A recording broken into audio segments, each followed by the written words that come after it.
Hi everyone, welcome to part one of my beginner's guide for speedrunning Dark Souls on the blacksmith giant hammer route. So this is going to be designed for people with very little speedrun experience who are looking to get into the route, or like learn the route or start speedrunning, and I'll try and explain as much as I can. There's also going to be a lot of safety strats to help you so that it's not too punishing if you die. So first of all, the character we're going to use is the bandit, and we will take the master key. And when you start the game, you want to spam start to get through the cutscene as much as you can. Grab the key and open the door, and off we go. So with your stamina usage, you want to try and never let your bar go down to 0 because it creates a lag when you want to start running again. On the ladder, you want to unequip the short sword hilt and all your armor except for your trousers. Just to explain a little about the run, so the blacksmith giant hammer is a really powerful weapon. It's not a chance drop. So here you want to drop your short sword hilt at the door, and I drop a bit of armor as well, just to clear out my inventory, make inventory management easier. So the blacksmith giant hammer doesn't have much scaling, and it has a really high base damage. So it means that you can do a route with it and put a lot of points into your vitality. You don't need too many stats, and obviously more vitality means more health, which increases your chance of survival. And then you can equip the blacksmith giant hammer with very little strength. And this route is designed to have a bit of strength and only a little bit of dex, which means that the rest of your points can go into vitality endurance. So here you want to run up the stairs to the pillar on the left and then double back. So the pillar on the left is what activates the boulder. Then go through, grab the key in the Estus Flask, and up you go. So it's that pillar there. Once you get to that, the boulder will come down. Hug the wall on the left and then duck to the right to avoid that guy. This bit here can be a little bit tricky, so you're going to need to kill this guy and preferably the other one as well, and then you've got to try and avoid the arrows as well. I get pretty good RNG here, and I know when the arrow's coming because I can hear when it gets fired, so I know to roll.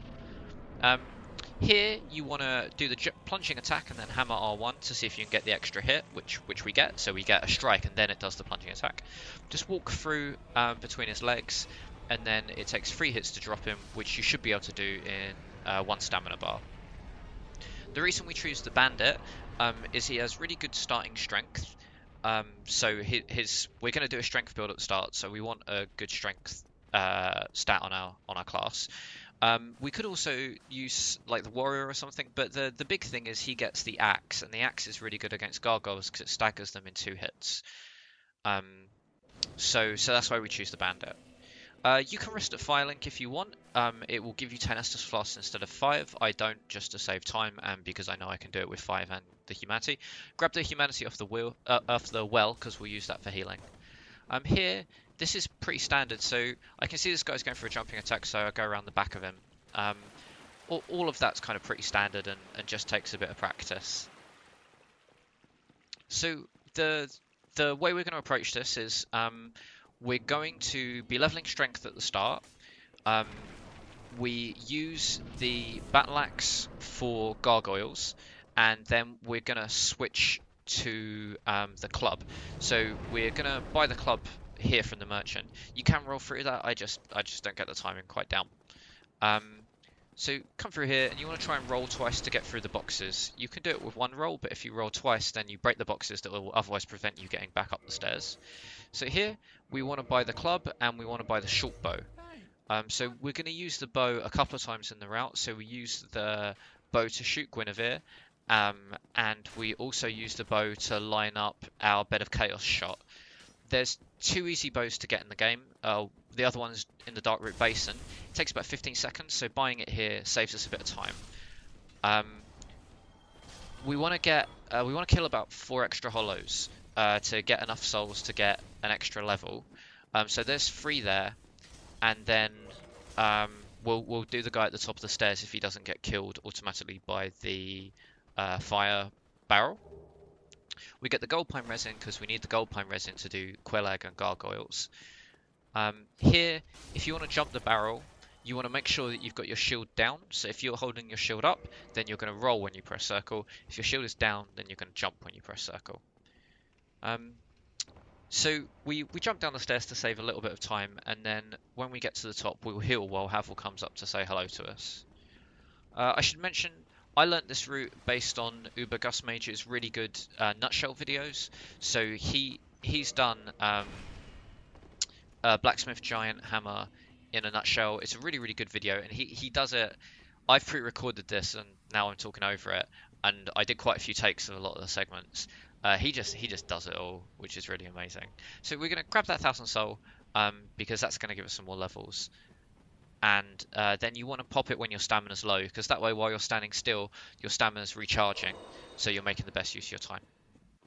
But there's a Ubergus Mage's route is quite difficult, in my opinion. There's a lot of risk in it, so I've tried to mitigate that and make this as easy as possible for beginners. So we're gonna get the grass crest here. So you want to drop down, pick up the shield, then lock onto the knight so you can tank the hit, and then you just edge away. One of the other really great things about starting with the bandit is that you get the spider shield, which is a really good shield. I think it's got 100% physical block resist. It's got really good stability. It's got good poison resist, and it just looks badass. So I really like the bandit as a starting character. So the shield's one of the best shields in the game, and the battle axe is one of the best starting weapons, and you get them both for free. So we want to kill this crystal lizard. Try to make sure you've got full stamina when you do it. I do an R1, an R2, and an R2. This will give us 2 twinkling, and we get 2 chunks here, which we can use to upgrade our crystal halberd later, which is great. We're going to do this run glitchless, so we're going to use our souls to buy the twinkling titanite when we get to Londo. Now, if you want to save yourself 16,000 souls, you can also kill the crystal lizard that's outside the tourist demon boss fight. So before we go down to Havel, once you jump the flaming boulder, just go up the stairs, and then you can grab the crystal lizard that's hiding in the barrel, just roll into the barrel, hack the lizard. If you can get him to drop down, you can do a plunging attack onto him. And that's pretty quick, and it's only about an extra 15 seconds, I think, and it gets you 2 twinklings, so it saves you 16k later in Londo. Because we've already bought the short bow, we don't need to get the bow in the Darkroot Basin, but if you want to save yourself the 1,000 souls and maybe get an extra level in vitality or something, then you could double back and drop onto the bow in the Darkroot Basin, so you would have it here now. We're just going to level up strength to start, so the 4 extra hollows we killed got us enough to allow us to get 3 levels in strength. So that takes us up to 17. We're going to use gold pine resin for the gargoyles, and then we're going to level our club to +5 and use that. And then we're going to go do Quelaag. So here, getting through the church is pretty standard. So here you want to hug the left wall, the guy will attack, and then you dodge around to the right. I'm just not getting good RNG with this lately, so unfortunately when he dodged back he was too far to the right, so I couldn't go straight past him. Go through the door, exit, shield up, take the 2 hits, and that gives you time for this guy to get out the door, and then you run up. And off we go. So now we're on to gargoyles. Key thing to know about the gargoyles fight, so you can run in a little bit first, and then apply your gold pine resin. That means you'll just have that little bit of extra stamina when the fight kicks off. 2 hits from the battle axe with both hands will... So I pine resin here because when you run past the next pillar it activates. 2 hits with the battle axe will stun them. Gold pine resin increases your damage. I tend to single hand to charge in and get the initial attack, and then I go to double hand just in case I need to tank a hit on the way in.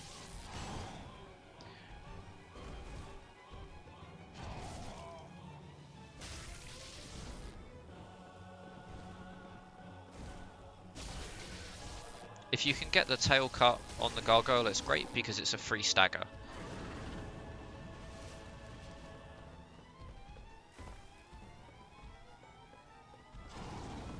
With the fire, always try, he'll spray from his left to his right.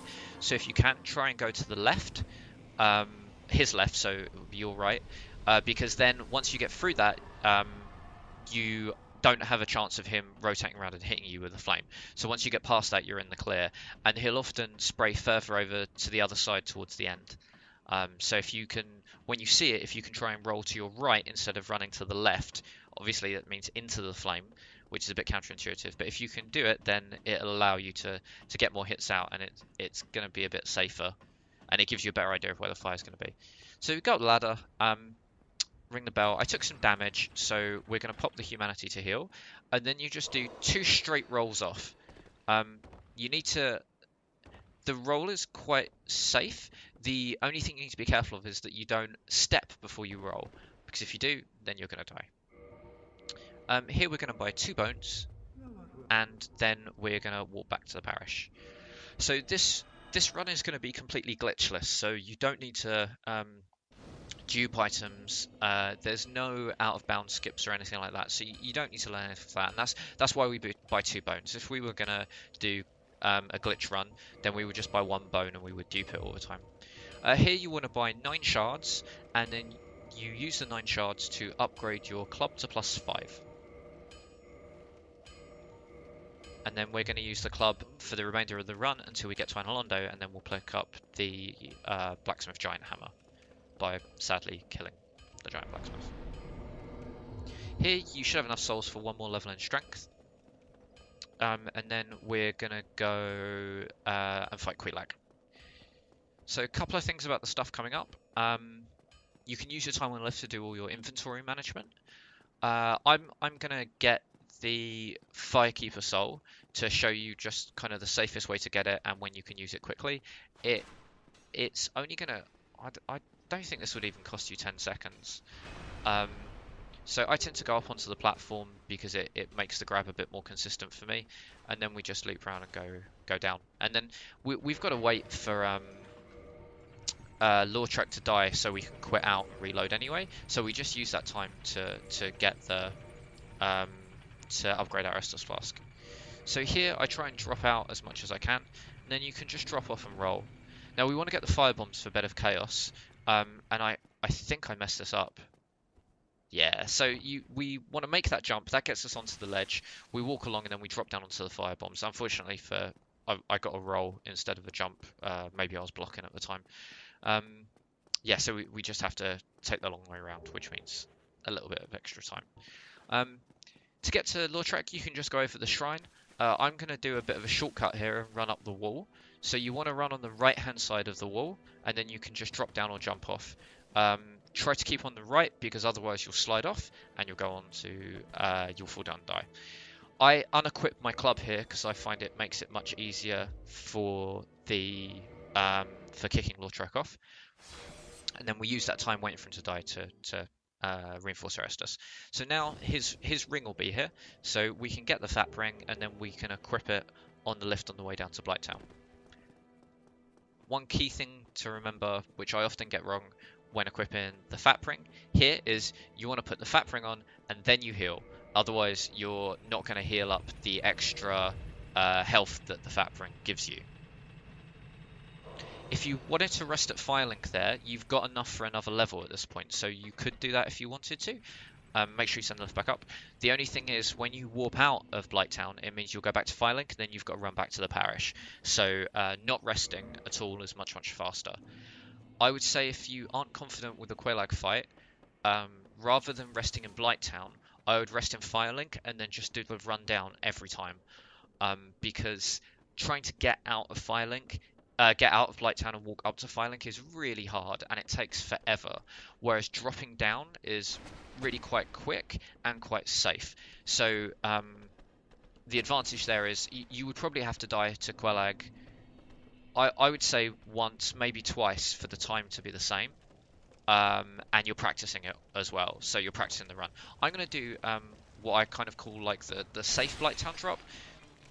So this gets you down quickly, and it's not as difficult as the proper Blighttown drop. So you just walk over the ladder, hug the wall, drop down, hug the wall, drop down, and then you get here. At the end of the run, when we go down to Blighttown again, and we go and do the Demon Ruins, I'll do the proper Blighttown drop so that you can see both. There you just heal up, drop off onto the ledge, and then drop off into the water. And you can do that without any extra levels in Vit. If you're really low on health, the timing works really well if you pop a humanity there.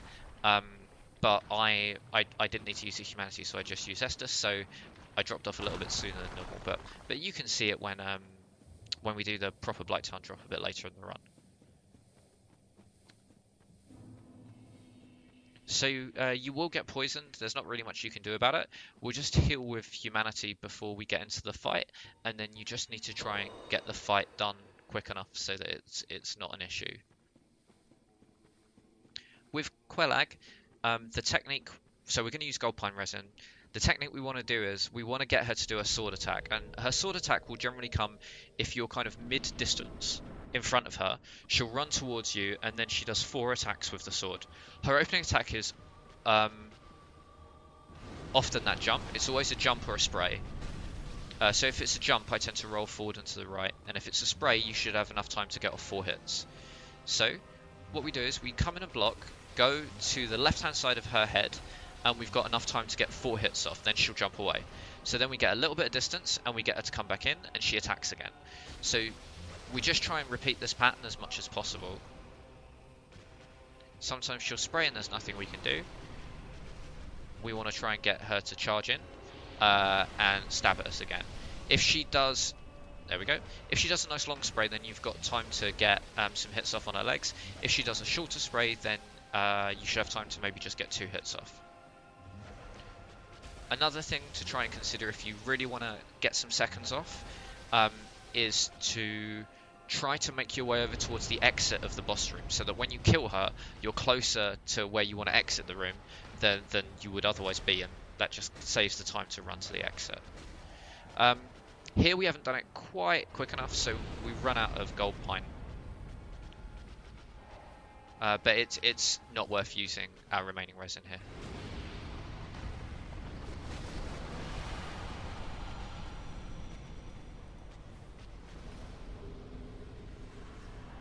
Cool, so here we're gonna we just ring the bell, drop down the hole, and we're not gonna do the ceaseless skip for this run. I've never tried it, but it looks so hard.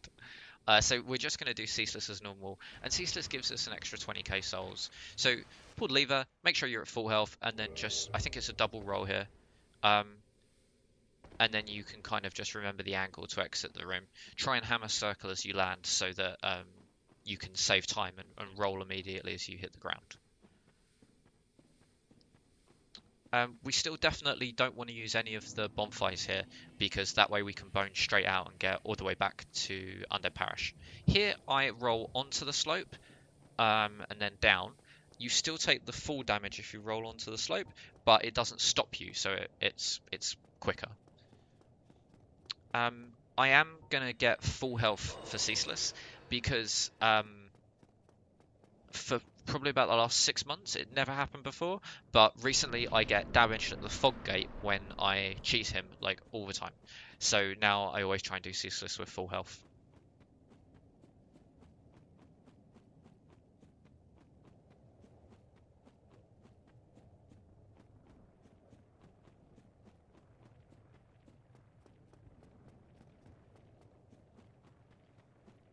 A few other things about the run which might be worth mentioning now.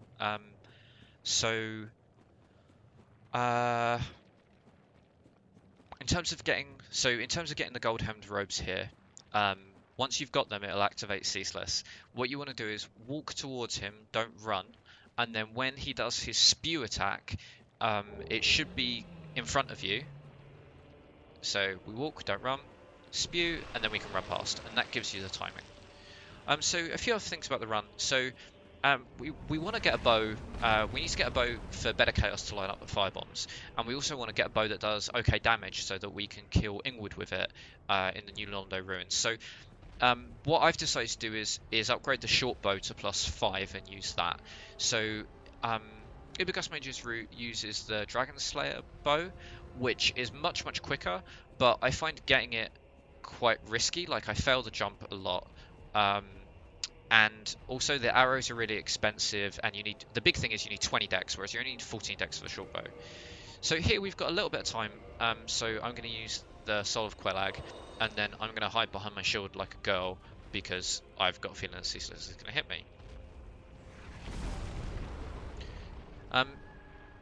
Once you run back to the fog gate and get ceaseless here, you just need to hit him 6 or 7 times, I think, and that will cause him to fall into the lava and he dies.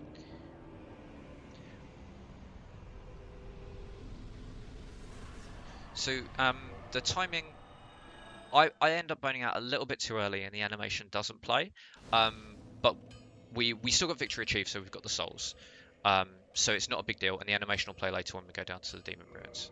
Okay, so I'm gonna call the first part here. And then the next section we're gonna get to Londo and we'll do ONS. But yes, that's 19 minutes 23 seconds to get through to doing sends. Cool. All right. Thanks for watching, and I'll catch you in part 2.